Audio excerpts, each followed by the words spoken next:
κάποια δωράκια ακόμη που είχα πάρει τα Χριστούγεννα και δεν σας τα έδειξα ποτέ.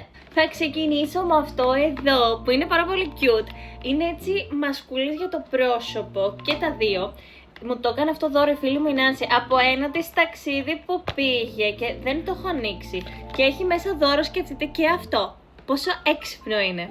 Τέλειο. Μετά, η κοπέλα του αδερφού μου με σπήρε εμένα και το αγόρι μου από ένα σετ χριστουγεννιάτικες κάλτσες και μου πήρε και ένα τοπάκι το οποίο αυτή τη στιγμή πρέπει να είναι στα άπλυτα, που σημαίνει είναι στο σπίτι της μαμάς μου γιατί η μαμά μου πλένει τα ρούχα, οπότε δεν μπορώ να σας το δείξω.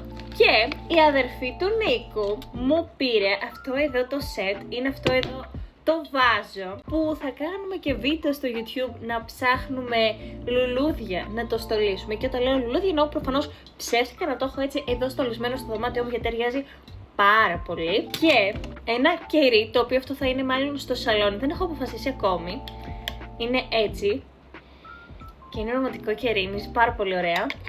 Και αυτά σε πολύ γρήγορα ήταν τα επιπλέον δωράκια που δεν σας είχα δείξει. Αυτά, bye!